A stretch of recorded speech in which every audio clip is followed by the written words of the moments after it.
ഓർമ്മച്ചപ്പിലേക്ക് എവർക്കും സ്വാഗതം. ഇന്നത്തെ ഓർമ്മച്ചപ്പിൽ പാരീസ്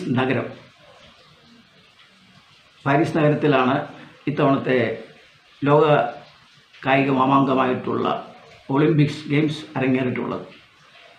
പാരീസിന് ചില സവിശേഷതകളുണ്ട്. അതിൽ പ്രധാനമായിട്ട് ലോകാത്ഭുതങ്ങളിലൊന്നായിട്ടുള്ള ഈഫൽ ഗോപുരം പാരീസിലാണ്. എല്ലാവർക്കും അറിയാം.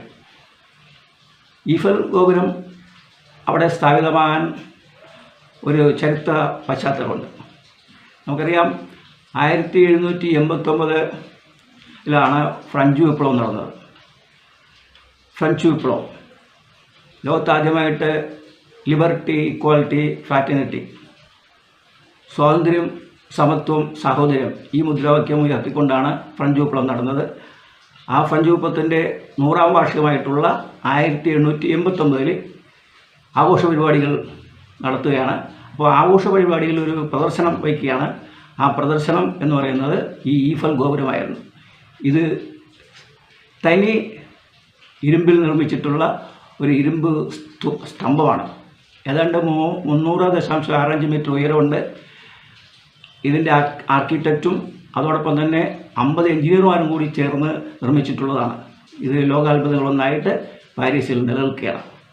അടുത്തത് നമുക്ക് പറയാനുള്ളത് മൗണ്ട് മാർട്ട് എന്ന് പറയുന്നത് പാരീസിലെ ഒരു കുന്നിൻപുറമാണ്. ഈ കുന്നിൻപുറം കലാകാരന്മാരുടെ കേദാരമാണ്. മാത്രമല്ല പാരീസിലെ ജനങ്ങളുടെ കുത്തഴിഞ്ഞ ജീവിതവും നമുക്ക് അവിടെ ദർശിക്കാൻ കഴിയും. ഒരു കസേര കിട്ടിയാൽ ആ കസേര വെച്ചുകൊണ്ട് ഒരു കഫേ നടത്താനുള്ള സൗകര്യങ്ങളും അവിടെ ഉണ്ട്. മഹത്തായ ഒരു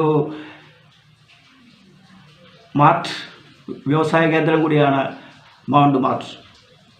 കൂടാതെ അവിടെ അടുത്ത് തന്നെയാണ് നോത്രദാം പള്ളി. നമുക്കറിയാം, ഈ നോത്രദാം പള്ളി എന്ന് പറയുന്നത് വിക്ടർ ഹ്യൂഗോയുടെ പ്രസിദ്ധമായിട്ടുള്ള നോവലായിട്ടുള്ള നോത്രദാമിലെ കൂന എന്ന നോവലിൽ പ്രതിപാദിക്കുന്ന പള്ളിയാണിത്. അപ്പോൾ എന്തുകൊണ്ടും ചരിത്ര പ്രാധാന്യമുള്ളൊരു നഗരമാണ് പാരീസ്. മാത്രമല്ല പാരീസ് ഫാഷൻ്റെ തന്നെ ഒരു ലോകം കൂടിയാണ്. ഇന്ന് പറയാനുള്ളത് ഇതാണ്. നന്ദി, നമസ്കാരം.